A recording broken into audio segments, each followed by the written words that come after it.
Kata Nabi, kalau salatnya ingin sempurna dimulai dari wudu. Yang pokok dalam wudu itu ada 4. Sisanya sunnah. Awas, kalau yang 4 ini tidak sempurna maka batal wudunya. 1. Faghsilu wujuhakum, basuh wajahnya. Kalau disebutkan wajah dalam bab wudu, itu tidak ada yang lain kecuali bagian tampak muka. Gitu ya.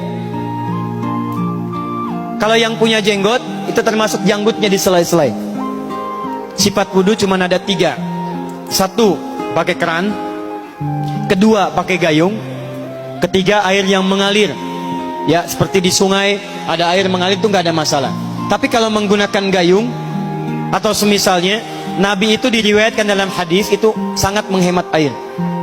Bahkan pernah beliau kemudian berwudu, kalau kita kemudian hitung, itu hanya sejumlah Pak, seaqua gelas Pak, cukup. Atau yang kedua, menggunakan keran ya. Kalau sekarang kita ada keran, contoh ini kerannya. Ya. Kerannya agak tinggi sedikit. Dan kita sesuaikan. Ambil airnya. Misal contoh, ghosala. Ghosala itu bukan ditumpahkan, ambil air, tumpahkan di tempat yang akan dibasuh gini. Yang telunjuk itu kemudian menghapus atau menghilangkan kotoran di sela-sela mata, contoh. Yang jempol menghilangkan kotoran di sela-sela telinga bagian belakang di sini. Ya. Kalau misalnya saya mulai ambil airnya, kemudian saya tumpahkan di sini. Yang telunjuk membersihkan di jari-jari di sini, di sela-sela mata. Yang jempol kemudian membersihkan di sela-sela di bawah telinga sini. Kemudian di selesai. 1. Tahan sebentar ya, ini praktek dulu sebentar. 2. Wa aidiakum ilal marafiq, ini yang sering keliru. Dan tangan sampai siku. Jadi saat kita mengambil air wudu, ambil airnya, tumpahkan dari sini ilal marafiq sampai ke siku ke sini. Balikan lagi ke depan.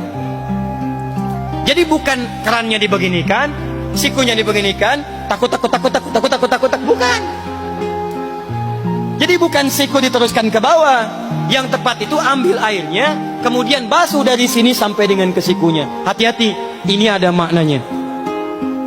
Dan jika benar di hadis Muslim, jika orang wudunya benar seperti ini, maka bersamaan dengan jatuhnya air wudu itu, jatuh pula dosa-dosa dan kotoran yang melekat pada anggota tubuhnya.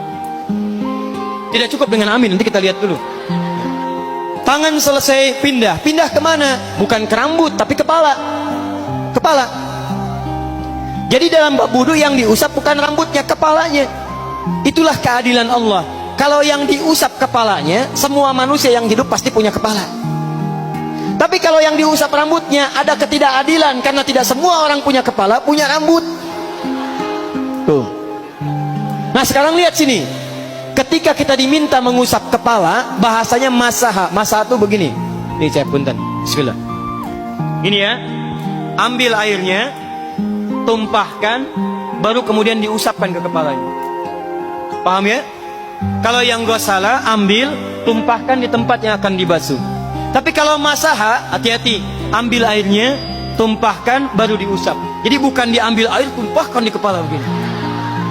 Yang dibasuh kepalanya bukan rambutnya.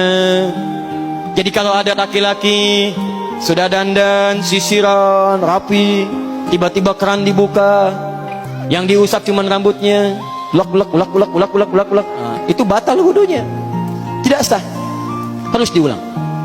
Terakhir kaki dibasuh sampai dengan bagian mata kakinya, dan ini tidak perlu saya terangkan karena mudah bagi kita untuk mempraktekannya. Tapi yang ingin saya jelaskan satu ini saja. Perhatikan baik-baik. Yang 4 ini wajib wudu. Tambahannya sunnah. Niat dimasukkan dalam wajibnya. Lihat sini. Kumur-kumur sunnah. Telinga sunnah. Istinsyak sunnah. Yang 4 ini wajib. Tapi terlepas dari wajib dan sunnahnya, perhatikan baik-baik. Kenapa ini disebut dengan wudu? Dan hebatnya Al-Quran mengistilahkannya dengan toharah. Toharah. Apa itu toharah? Apa itu suci? Toharah. Apa itu toharah? Suci. Apa itu suci? Toharah.